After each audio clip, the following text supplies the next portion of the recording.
Vamos muy mal de tiempo, luego no hay espacio para el debate y bueno, y a la 1 tenemos que finalizar. Antonio. ¿Sí? Vale, pues nos damos por presentadas. Entonces vamos a hacerlo puntualmente para que nos dé tiempo. Recordaros un poco dónde quedamos ayer, aunque no hace falta, porque Antonio y Aurelia pues han recordado los anexos. Ayer vimos o adelantamos los perfiles de solicitantes de nacionalidad española en los 4 países donde hicimos el estudio cualitativo. Esos perfiles se corresponden al anexo 1, que ahora, que gracias a la explicación, a la exposición de Aurelia, creo que todos lo hemos entendido mejor, porque la instrucción es difícil para los que no somos juristas. El anexo 1, que entrarían los hijos y nietos de españoles llegados antes del 36. En este anexo hemos visto ayer que en la mayor parte de los países se acogen nietos de la era de la emigración masiva, aunque en algunos, pues como Venezuela o Argentina, es una migración posterior, donde pues corren paralelas la migración económica y la política. El anexo 2 correspondería a los nietos de aquellos que perdieron su nacionalidad por causa del exilio. Aurelia nos ha explicado bien el tema de las mujeres que se han quedado fuera a pesar de ser exiliadas. O sea, vemos que pueden entrar nietos de los varones llegados incluso en la época de la colonia, cuando pensamos en el caso de Cuba, pero luego vemos que no entran nietos de abuelas llegadas en el periodo que figura en la inscripción y que no entran tampoco nietos de gente que ha llegado entre el 55 y el 77 o el 78 o el 55. Con lo cual, esto pues, nos devuelve a lo que planteaba tanto Aurelia como Antonio, de si esto es un proceso de selección migratoria o qué tipo de parche a la nacionalidad es esto, bueno, a esta cuestión. Vale, bueno, vamos a recordar un poco en la parte que nos quedamos ayer en la exposición, por si acaso hay gente nueva. Lo vamos a hacer un poco breve y dinámico, yo creo, pero bueno, recordar un poco la última parte donde nos habíamos quedado ayer en nuestra participación, quizás sea conveniente, ¿no? Empezábamos diciendo y finalmente intentábamos demostrarlo a través de explicar cuáles son los fundamentos para los descendientes de los españoles sobre cómo viven su identidad de ser español en el extranjero. Comentábamos que era tanto la fuerza con la que se habían transmitido las costumbres y las tradiciones a través de la educación y a través de los centros regionales y a través de las distintas fórmulas de socialización, dependía de la fortaleza y de la robustez con la que se habían transmitido esas tradiciones y esas costumbres españolas a las segundas y terceras generaciones, junto con los vínculos que tenían estos descendientes con España y con la comunidad transnacional española, eran los dos elementos que formaban o que moldeaban y daban forma a cómo se identificaban estos descendientes de los españoles, ¿no?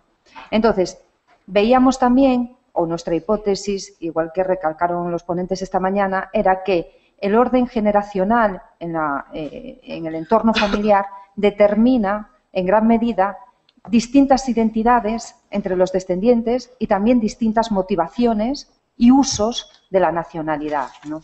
Entonces, decíamos, por ejemplo, que entre las segundas generaciones la robustez de las tradiciones y de las costumbres era mucho más fuerte que entre las terceras generaciones, ¿no? Sobre todo en las migraciones laborales, en el caso de que fuesen descendientes de una migración laboral, es decir, de las personas que vienen por el anexo 1, ¿no? Quizá en el anexo 2 sí hay una mayor fuerza cultural y sí hay una transmisión de valores políticos que se puede reflejar hasta la tercera generación, ¿no? Pero cuando son descendientes o solicitantes del anexo 1, esa robustez es sobre todo principal entre las segundas generaciones, ¿no? Algunos de nuestros entrevistados identificaban además esa pertenencia o ese sentimiento de pertenencia a ser español con una serie de conexiones emocionales con sus padres o con sus antepasados o con sus familiares, ¿no? Evocaban inmediatamente a una relación familiar. Yo no sé si esto es porque mi padre me enseñó tal cosa o porque mi madre me dijo esto, ¿no? Por ejemplo, una de nuestras entrevistadas, en una entrevista, la verdad que muy agradable y muy emotiva, nos decía una de estas descendientes de madre española, nos decía, es que yo he aprendido todo, a organizarlo todo de manera española, ¿no? Y yo inmediatamente pregunto cómo es eso, ¿no? Porque cómo uno se organiza de manera española, ¿no? Entonces lo veían en multitud de aspectos, ¿no? En horarios de comidas y de cenas, en cómo se organiza el hogar, en la forma en la que se gestionan la cotidianidad, ¿no? Digamos. Inmediatamente hacían referencia a cosas cotidianas, que son tan cotidianas que se dan por supuestas en muchos casos, ¿no? Entonces, esa segunda generación hacía unas conexiones emotivas y fundamentalmente vivía y se sentía identificada con un grupo diferenciado de población al del resto de sus coetáneos, ¿no? Que vivían, en este caso, en Venezuela. Es decir, ellos mismos consideran que son un grupo distinto por una serie de características. Y esa percepción, esa autopercepción que tienen de sí mismos es que son distintos porque tienen un sentimiento de ser también españoles, ¿no? Además, esta identificación con España lo hacían también de una manera en la que, además de las conexiones emotivas con otras personas, vivían mucho, digamos, un modo de ser transnacional, ¿no? A través de muchas relaciones con otras personas españolas, bien en los centros culturales o bien con su familia en España. Había esas dos facetas, ¿no? Entre las terceras generaciones podemos observar que aunque hay una identificación con España y se sienten españoles, ya ninguno declara que se siente más español que venezolano. En cambio, entre las segundas generaciones sí había una autopercepción étnica de sentirse más español que venezolano, ¿no? En general, todos coinciden en que, evidentemente, hay como algo que no encaja plenamente en sentirse de un país determinado, en un espacio en concreto, ¿no? Ellos aluden a que cuando viajaron por primera vez a España, por ejemplo, me sentí como que realmente era yo. Vi el pueblo de mis abuelos o vi el pueblo de mis padres, sentí, pude conocer, nos decía un entrevistado asturiano, cuando yo llegué a Llanes es que sabía perfectamente cómo iba a ser, porque me lo han explicado tantas veces y a la gente ya sabía quién era cada cual por las características que me habían dicho en mi casa, ¿no? Y a medida que descendemos hacia las terceras generaciones, empieza a ser más importante para identificarse con España, más que las costumbres y las tradiciones, que también son importantes, como aquí puedo poner un ejemplo, empiezan a identificarlo con lazos, con personas que viven en España, pero que ya no forman parte de su familia. Y ahí las nuevas tecnologías están cobrando un gran espacio como formadores de identidad transnacional, porque permiten conectarse con espacios y con acontecimientos vitales al momento, ¿no? Mientras que antes se recreaba más, las segundas generaciones buscaban más recrear la identidad, como decíamos ayer también, a través de los centros regionales, las terceras generaciones viven la identidad con una realidad, no presencialmente, pero sí conectados a la realidad del momento, ¿no? Y son los acontecimientos vitales, los eventos que suceden entre los amigos que ya tienen en España u otros familiares, lo que hace que se conecten más con el país. Luego, aportando un poco a lo de Raquel, por otro lado, desde el propio Gobierno, desde la Dirección General de Ciudadanía en el Exterior, en el momento de aplicación de la ley o durante el Gobierno del Partido Socialista, se invirtió mucho en esta renovación generacional de la colectividad. Incluso se invirtió a nivel económico, se ampliaron presupuestos para comités de jóvenes y en el CRE, por primera vez, en el Consejo de Residentes, en el Pleno, por primera vez, en el año 2009, tuve oportunidad de asistir a Madrid, por primera vez había una representación de la juventud, en forma del presidente en ese momento de la Asociación de Jóvenes de la República Argentina, pero es que era la primera vez que había un joven en ese pleno. O sea, que esto se incentivó también por parte desde el gobierno español, por decirlo de alguna manera. No, perdón, sí. Continuamos, entonces. Sí. Continuamos. Bueno, ahora continuamos un poco para completar o ilustrar pues lo que se comentó, lo que comentaron tanto Antonio como Luca esta mañana. Ellos hablaron de las propensiones migratorias. Nosotros vamos a hablar de los usos de la nacionalidad en general que se han detectado en la realización del trabajo de campo y que estamos muy satisfechas de que se confirme con la encuesta.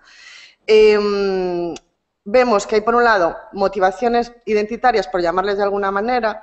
No sé si es identidad o es un refuerzo de los lazos con España, pues generado por las migraciones del milenio, vamos, del a partir del 2000, pero bueno, ellos manifiestan en las entrevistas realizadas que sí que hay una motivación de esta índole. A veces se manifiesta en primer término, otras veces en segundo o en tercero, dependiendo del país donde hemos hecho el trabajo de campo. Y luego, por otro lado, existen unas motivaciones, podemos llamarlas pragmáticas o materialistas o utilitaristas, pero bueno, nosotros tampoco si le llamamos de esta manera no es de forma despectiva, sino que el hecho de solicitar o de tener la nacionalidad española te da una serie de oportunidades y eso es un acicate o un aliciente para solicitarla, por supuesto. La única manera de conocer directamente cuál es esta motivación material es preguntando a los solicitantes en los 4 países objeto de estudio por los usos que le darán a la nacionalidad, ¿no? Y entonces aquí nos encontramos una batería, esta es una batería general de los 4 países, luego como comentamos ayer siempre hay diferencias entre los 4, sobre todo pues, en el caso de Cuba, por su contexto, pero bueno, hemos encontrado pues, el homenaje a las raíces, que es a lo que nos referíamos como motivaciones identitarias, y luego el viaje, pero el viaje no como emigración definitiva, que es lo que apuntaba Antonio por la mañana, sino como posibilidad de formación académica y profesional en el exterior. Libertad de movimiento con pasaporte comunitario, en general. Y luego, ¿qué más? Posibilidad de viajar eventualmente como ciudadano. Y luego otra serie de usos, que es transmitir la nacionalidad a tu hijo. Es decir, pensar en tu hijo, en su viaje, en su futuro. En un viaje, pues, diferido. Tener los mismos derechos que el resto de españoles, lo de la nacionalidad de origen que comentaba Aurelia, que un nacional de origen nunca le van a quitar la nacionalidad.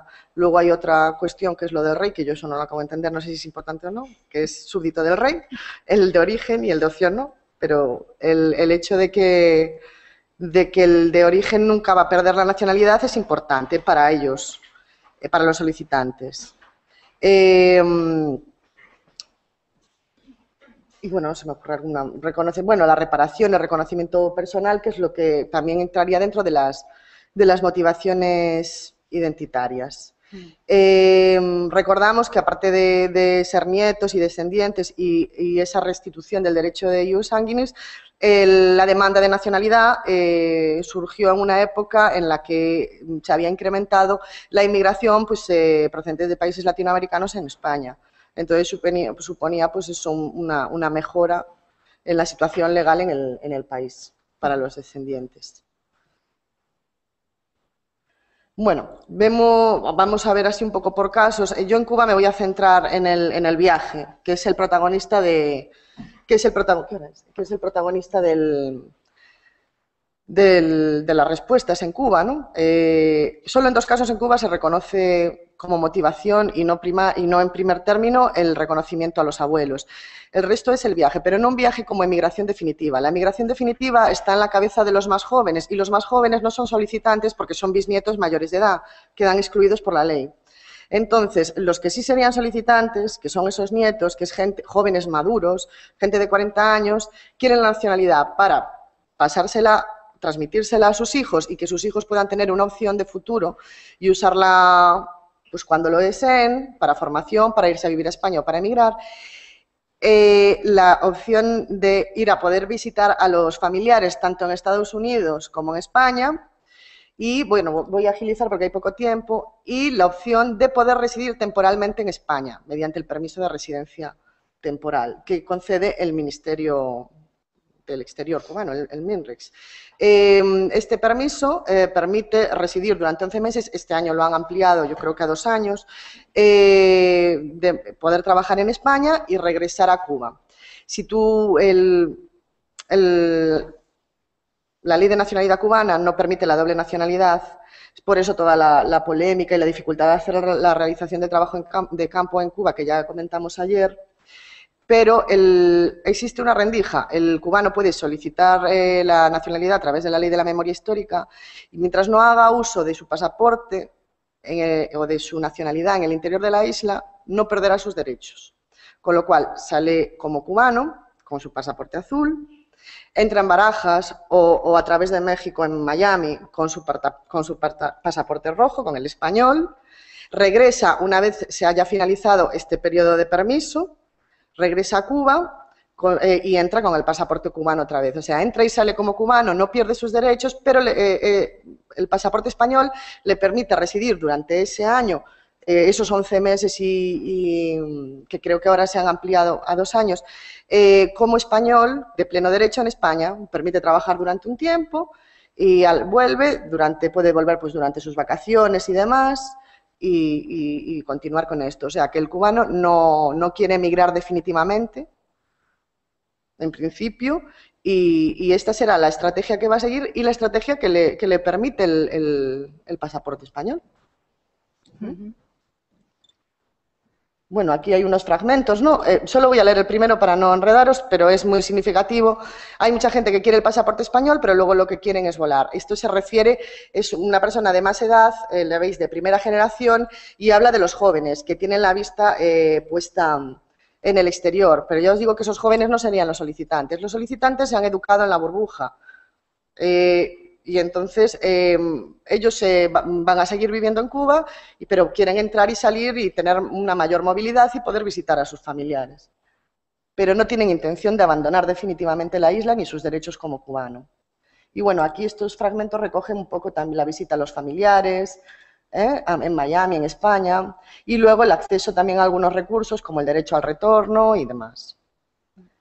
La identidad, ya os digo que en este caso es secundaria. En Argentina tampoco hay una idea de emigración definitiva. Sí que se trata de un viaje pues, también de formación académica y profesional, facilidad de movimiento en general, porque no sé si recordáis que en el 2008-2009 pues, en Barajas se pusieron trabas para los ciudadanos argentinos y ante este temor pues, los descendientes veían en la nacionalidad el pasaporte europeo que eliminaría estas trabas. Lo que comentaba Raquel, en el caso de los mayores de 40 años, que es el que está más cerca de sus abuelos, por decirlo de alguna manera, y es el homenaje a las raíces, el retorno, el turismo de raíces, ¿no? Y, igual que en el caso cubano y que veremos en todos, la transmisión a sus hijos menores de edad, darle una alternativa ante lo que pueda pasar. Estos son padres que han vivido el corralito, sus hijos menores pues con el pasaporte español tendrán una oportunidad de futuro en el caso de que necesiten usarla. Y bueno, aquí también hay fragmentos, pero bueno, no me voy... Los podéis ver en el libro, que creo que ya se ha repartido, entonces no... Aunque no son todos estos, pero no me voy a entretener más. En el caso de Venezuela, lo que interesaba analizar era ver cómo se construían las motivaciones y los usos posibles del pasaporte a través de las conexiones que los propios entrevistados emocionales tenían con su concepto de identidad, ¿no? Y desde luego se establece muy claramente cómo entre las segundas y las terceras generaciones existen distinciones bastante, yo creo que claras, entre lo que es la razón de pedir la nacionalidad por motivos simbólicos y de reparación de un daño, que serían los descendientes del exilio y más bien los descendientes de la segunda generación, y eso se ve muy claramente en las entrevistas, ¿no? Y en las terceras generaciones, por el contrario, lo que más pesa, aunque en muchos casos también es la reparación de un daño, se entronca perfectamente con una motivación de utilizar el pasaporte desde una perspectiva más pragmática. Es decir, que no significa que sean excluyentes las motivaciones por las cuales se solicita la nacionalidad. Uno puede tener la identidad o considerarse portador de una identidad española, pedir el pasaporte por una motivación simbólica y justificarlo de esa manera, pero al mismo tiempo utilizarlo con una utilidad práctica, ¿no? Y eso se ve muy claramente en el caso de Venezuela. La inseguridad del país, la desestabilidad política, son las cuestiones que aducen los propios entrevistados de por qué quieren salir de Venezuela y utilizar un pasaporte europeo. Además, en este caso es muy significativo y con respecto al resto de países es específico del caso venezolano, que también quieren, hay una tendencia, una propensión migratoria entre las segundas generaciones. Es decir, no solamente quieren migrar los más jóvenes, la tercera generación, sino que la segunda generación también estaría dispuesta a hacerla, ¿no? Por ejemplo, uno de nuestros entrevistados nos dice, no, yo realmente la solicité porque yo quería, o sea, yo por mis raíces, me crié en ambiente español, llegué aquí a Venezuela a los 12 años y me crió la Hermandad Gallega, él venía desde Uruguay, yo viví con mis hijas, me conocí a mi esposa en la Hermandad Gallega, mis hijas se criaron en la Hermandad Gallega, es decir, tenía mucha implicación en los centros regionales, ¿no? Pero inmediatamente después dice, siempre lo hemos pensado en irnos, ¿no? En irnos a España se refiere. Lo que pasa que la parte de emigrar, uno es que ser emigrante le da miedo, ¿no? Y más abajo dice, yo de hecho he metido mi currículum en internet y cosas de esas, pero no es que digamos que tengamos una fijación, pero sí ya tiene una propensión, ya empieza a organizarse mentalmente y a su familia para poder migrar, ¿no? Con sus hijas también, con lo cual esto es algo más específico del caso venezolano que yo creo que no lo encontramos en los anteriores países, ¿no? Y con las terceras generaciones pasa una cosa bastante parecida, ¿no? Yo nunca pensé que querría salir del país, dice una de nuestras entrevistadas. Yo pedí la nacionalidad por un tema simbólico, por un tema de justicia, pero aparte de los beneficios, yo también pensé mucho en estudiar en España y de hecho ya estaba mirando cursos y ya había intentado postularse a alguna de las becas del Ministerio para poder viajar a España y estudiar aquí, ¿no? Es decir, hay una activación de los dos resortes. En el caso mexicano, que por cierto hoy está aquí Alma Trejo, que es la persona que hizo el trabajo de campo en México, yo creo que se ve con más claridad, y si no lo puede decir ella también, que es una propensión migratoria de los más jóvenes, ¿no? De las personas más formadas, de esas terceras generaciones que en caso de querer regresar en el caso de querer viajar, lo harían además a España. Lo que sí es significativo a lo mejor en este caso es que pudiendo elegir muchos países para poder migrar teniendo un pasaporte español, lo hacen específicamente para España, ¿no? Y ahí es donde se ve la fuerza de esa identidad entre los descendientes. Yo veo a España como mi área de trabajo, que es turismo, etcétera, ¿no? Pero después, más adelante, uno de ellos nos dice, y precisamente tiene que ser España. Yo puedo irme a Suiza, puedo escoger San Diego en California. Esto lo dice una persona que está haciendo su doctorado, ¿no? Que es doctoranda. Pero voy a escoger a España. Así me manden a Zurich, donde estudió Einstein, no voy a ir a Zurich, o sea, da igual, ella se siente española y quiere conocer este país y estudiar aquí. Y esa es la fuerza que se ha pasado a muchos descendientes y yo creo que es algo que nos ha permitido recuperar a través de este estudio, ¿no? Y poder analizarlo con más profundidad. Es decir, no, en mi opinión, las motivaciones no son excluyentes, sino que se complementan, ¿no? Y en muchos casos se utilizan para justificar un futuro migratorio. Y bueno, yo creo que en el caso de Venezuela también la relación con la historia migratoria es más reciente, entonces sí, por eso este caso es más particular en ese sentido, en el tema de la identidad. Esto lo saltamos, ¿no? Vamos, bueno, lo que acabamos de comentar muy resumidamente, pero que podéis ver con más detalle en el libro, lo ponen de manifiesto el volumen de pasaportes. Aquí están números absolutos, pero ahora os lo comento en porcentaje, donde se ve claramente que la inmediatez del viaje, independientemente de si es un viaje por estudios, retorno a las raíces y demás, pero lógicamente es en Cuba y en Venezuela. En Cuba, de las solicitudes aprobadas, el 79,5%, se ha expedido un 79,5% de pasaportes. En Venezuela un 77%, sin embargo, los argentinos y los mexicanos no tienen tanta inmediatez porque se mueven en un porcentaje del 60%, ¿no? De pasaportes expedidos sobre el total de presentadas. Pues Cuba, por lo que acabamos de comentar, ¿no? La posibilidad de salida, del acceso a las divisas, de entrada y demás, no para todos los cubanos, porque la autorización la sigue emitiendo el Ministerio de Asuntos Exteriores de Cuba, entonces la salida, como se ha de hacer como cubano, pues no es tampoco tan fácil. Pero para los que tienen esa autorización, luego la entrada en España o en Estados Unidos sí es más fácil. Entonces el contacto con los familiares que repercute también en un contacto o en un rédito económico o de bienes, ¿no? Las remesas, las divisas y todo esto. En el caso de Venezuela, la situación política, ¿no? Sobre todo. Sí, creo que ya... Vale. Una cosa que quizás sea interesante también para seguir en el futuro, así que al nuevo equipo que va a seguir analizando esto de la memoria histórica también, yo creo que sería interesante, es que, por ejemplo, cuando se comparan grupos de descendientes de migrantes, ¿no?, en países que no es el suyo de origen, por ejemplo, algunos autores como Christou, que analiza los descendientes de griegos en Norteamérica, o como Potter, que analiza a las segundas generaciones de caribeños en Gran Bretaña, o Suda, que estudia la segunda generación de japoneses en Brasil, se da cuenta de que realmente en estos casos, cuando estudia a estos descendientes, que está viendo en unos flujos migratorios hacia los lugares de origen de sus padres, independientemente del desarrollo económico y político del país, ¿no?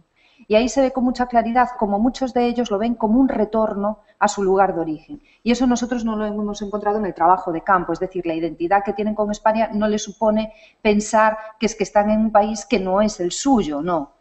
Es decir, ellos se sienten más venezolanos o más cubanos que españoles. Pero sí es interesante a lo mejor compararlo con otros grupos étnicos, porque en este caso, en el caso de nuestro trabajo de descendientes españoles, se ve que movilizan una serie de explicaciones económicas, profesionales y de formación para justificar su desplazamiento, ¿no? Pero no ese retorno a su lugar de origen que sí se ve en otras comunidades étnicas, ¿no? Sí, lo vemos en algunos retornados que cuando vuelven o vienen a España, pues la primera puerta de llamada igual es un familiar lejano, pero luego su lugar de asentamiento no tiene que ver con su vinculación familiar. Ya para finalizar y poder dar lugar al debate, lo hemos resumido lo máximo posible, pero bueno, esto es una valoración general de la ley. Es positiva en general por lo que supone el contenido general de la ley de la memoria histórica, ¿no? Esa falta de justicia transicional, pues parece que la repara la ley.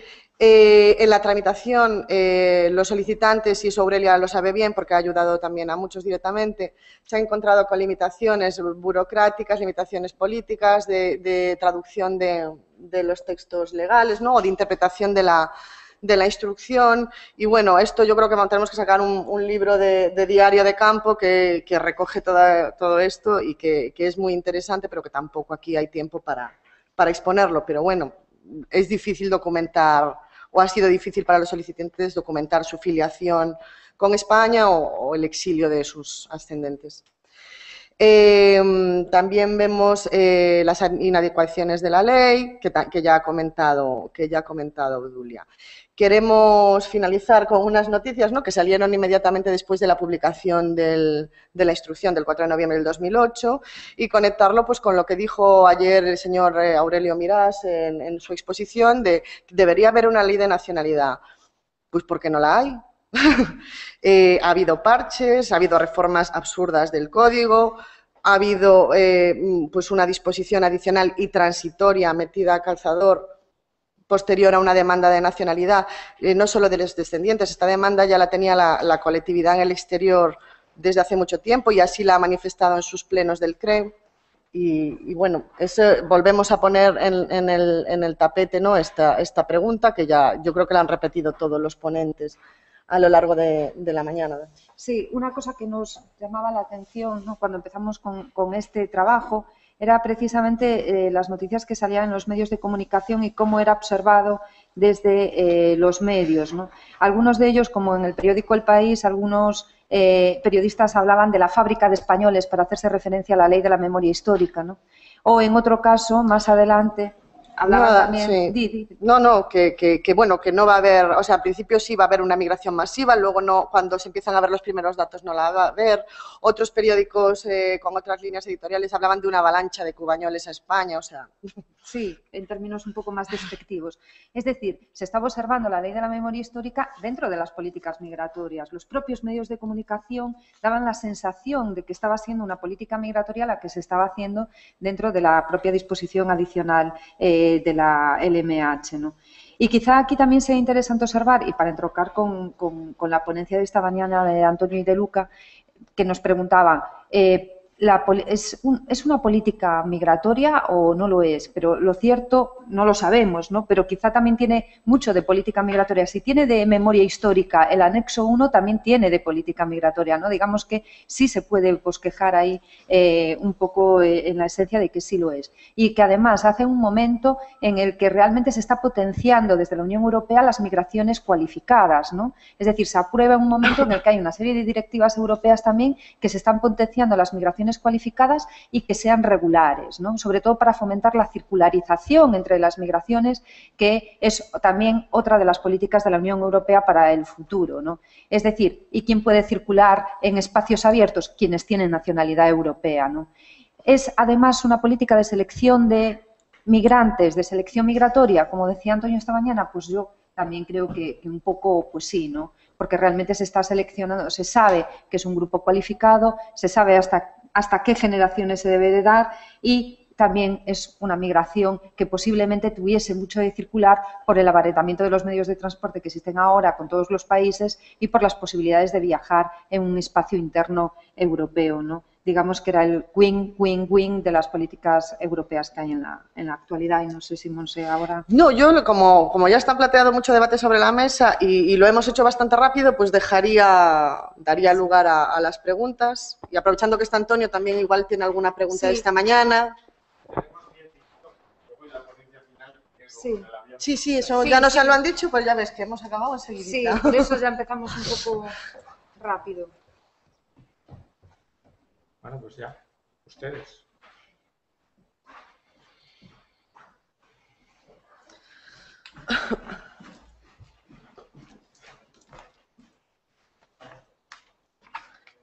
Hay aquí. Ay.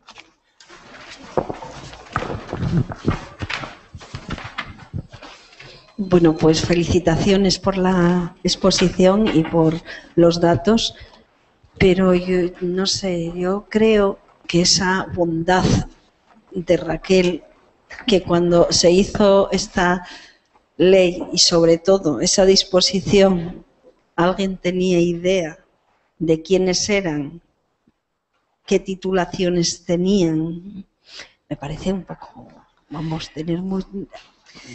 Por supuestísimo que la Unión Europea ahora solo quiere cerebros y los quiere rapiditos. Pero es que ocurre que todo lo que hacemos en nacionalidad, que sí, hemos dado la nacionalidad a unas cuantas personas que tienen una cualificación. Ahora, si tuviéramos tan claro que hacemos eso, tendríamos facilitar la homologación de títulos. Sí, no, es decir, que el problema está, que sí, tienen la nacionalidad, le hemos quitado todos los problemas, pero ahora tenemos un añadido a que si todos lo tienen ya ubicado, a decir, les hemos preparado claramente para que todos los estudios y todas las, digamos, cualificaciones profesionales inmediatamente entren en nuestro mercado. Yo lo que sé es que la Unión Europea, que les interesa muchísimo la inmigración de personas altamente cualificadas, está pensando en facilitar los trámites de extranjería, no está pensando en ciudadanos de la Unión para circular por la Unión, sino de ciudadanos nacionales de terceros países y evitar que se vayan a Estados Unidos o evitar a otros países que les facilitan a los altamente cualificados y a sus familias la entrada. Entonces yo creo que hay que, un poquito, me da la sensación, estoy haciendo un poco de voz de diablo, que es donde mejor, porque podemos convencer a lo contrario. Esa era la idea, ¿no? También. Vamos a dejar que si hay preguntas, nada porque más. se nos va el tiempo. Si no, comentarios.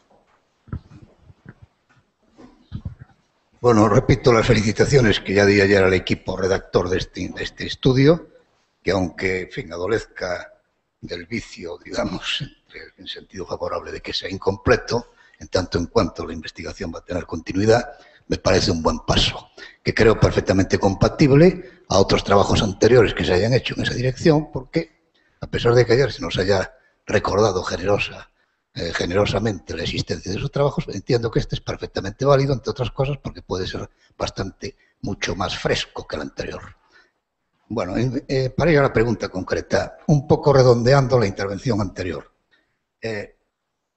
El tema de Schengen, o sea, las últimas noticias que nos están llegando de la ampliación de Schengen, en el sentido de que haya restricciones en el futuro, ¿lo veis de alguna manera? ¿Cuál es vuestra impresión? ¿Creéis que esto puede de alguna manera incidir en el aspecto que nos afecta directamente, digamos, a los futuros aspirantes al reconocimiento de la nacionalidad española? Gracias. ¿Hay alguna pregunta más? Bueno, es que... ¿No hay más?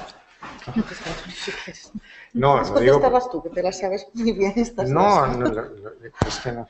Ah, tú. Perdón, aquí un...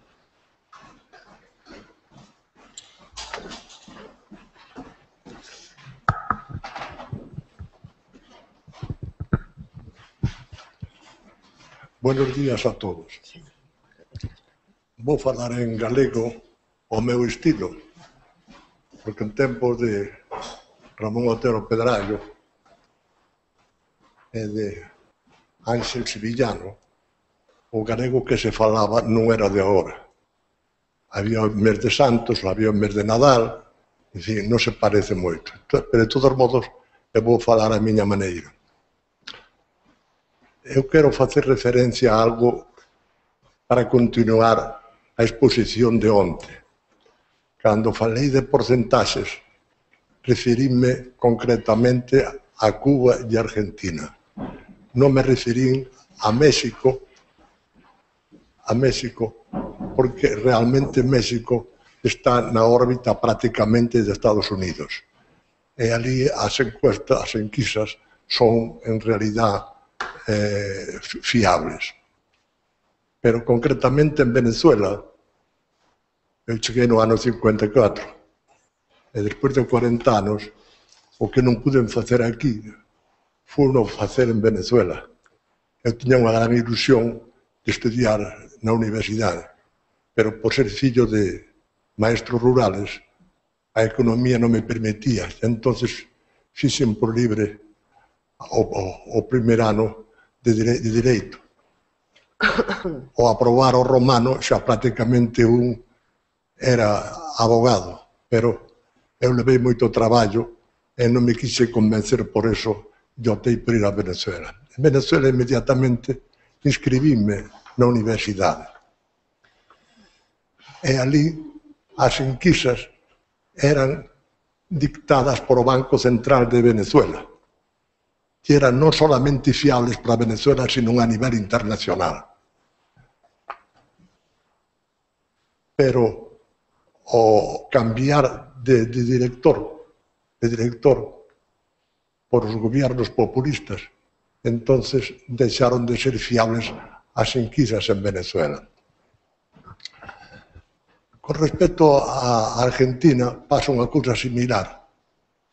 Hasta a época de Perón, tiña unha gran influencia a parte económica, política e social no goberno de Argentina.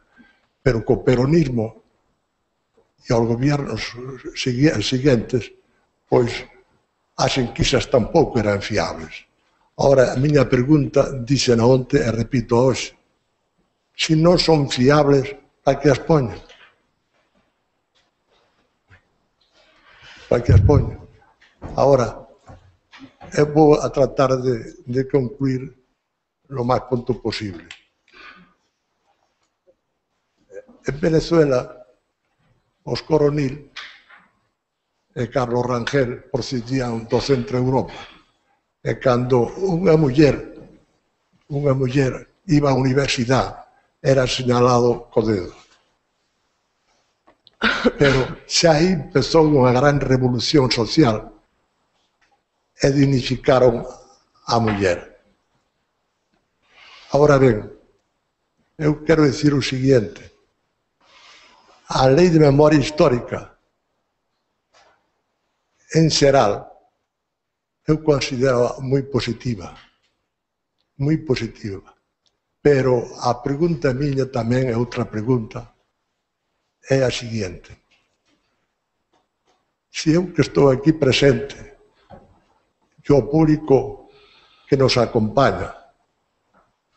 Penso que temos algunha preparación.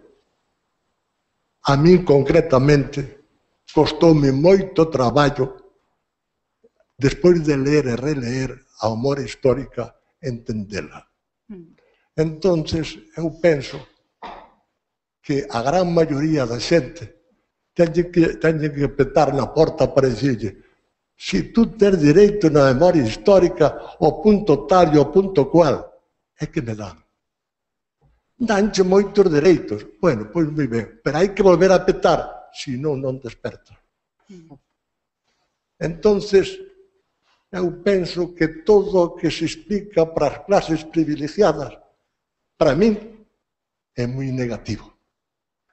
Hai que escribir para o povo. Porque na época de Ortega y Gasset, hasta aí, a cúspide era a que mandaba. E os demais non tiña dereito a nada. Pero coa revolución das masas do libro de Ortega y Gasset, despertouse a xente. E dixe, ai, teño dereito co voto. Pero sempre as clases privilegiadas dironlle a volta á cousa e seguironse impuñendo. Seguironse impuñendo. E seguironse impuñendo porque aquí non se podía estudiar, que era o máis importante.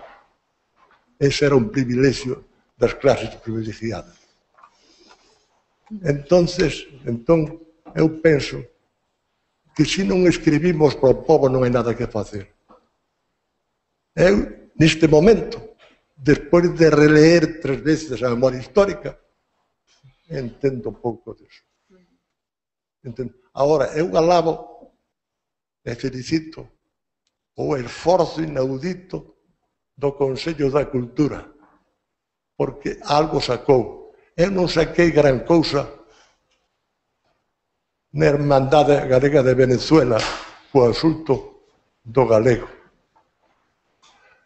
Eu fui varias veces secretario de Cultura, porque nadie quería saber nada da cultura. O que querían era dos comercios e da ganancia e diñeiro. E entón, pois, non tiña máis remedio que ser. Fundamos ali a Escola Castelao. En a Escola Castelao impartíamos o que podíamos de galego. Pero no verán, eu concretamente facilitaba cursos de galego, de inglés, de matemática, etc. E as inscripcións cubríanse rapidamente todas, pero o de galego non se cubría nada. E Xean Fernández Abella, que algúns deben de conocelo, o irmão era moi amigo meu, e el tamén. Falaronme desta inquietud. E dixen, bueno, queres tú ser profesor de galego? Sí, pero, bueno, pois non se escribiu ni un. E dicíanme a min, mire, o galego que estudio os seus fillos, porque a min económicamente non me dá nada. Ese era o pensar e o sentir daquela época. Claro, despois dironlle facilidades e a xente empezou a estudiar galego, pero non era nada así. Bueno, a conclusión é a seguinte. Temos que tratar de cambiar todos. Pero hai unha cousa moi significativa tamén que me quero referir. Na Lei de Memoria Histórica fala de integración. Ese é un dato moi positivo. Moi positivo. Pero tamén fala da masonería e do comunismo, donde Franco era implacable. A min enseñaron meus pais que eu non debía de ser nin anti nin pro. E cheguei a Venezuela e tratei de ser isto. Pero as brigadas internacionales, a masonería e o comunismo teñen mentalidade española ou teñen mentalidade internacional. Por exemplo, a descolonización de América, que na fixo prácticamente foi a masonería. Iso é de todos conocidos. E ali levantáronse en Caracas e varios sitios, Valencia, etc., templos a masonería. A conclusión é a seguinte. Eu quero que darlle objetividade ao asunto. Moitas gracias. Vale. Bueno, Un minuto, ¿respondemos un minuto o no respondemos? Pues vamos. Dinos. Dos informaciones, porque ahora tiene que hacer la clausura el último conferenciante, porque tiene que coger un avión, entonces es que si no, no lo coge. Luego podemos, si nos queda un ratito, podemos responder a las preguntas que quedan. Dos informaciones. Una, alguien ha cogido ya los libros que están abajo. No sé si hay para todos, pero sí, tú lo he visto. Tú también. Bueno, pues los del equipo abstenerse para que quede para el público. Para que quede para el público. Están abajo los libros. Y ahora, luego contestaremos en petit comité a lo de Schengen. Y tenemos que dejar pasar.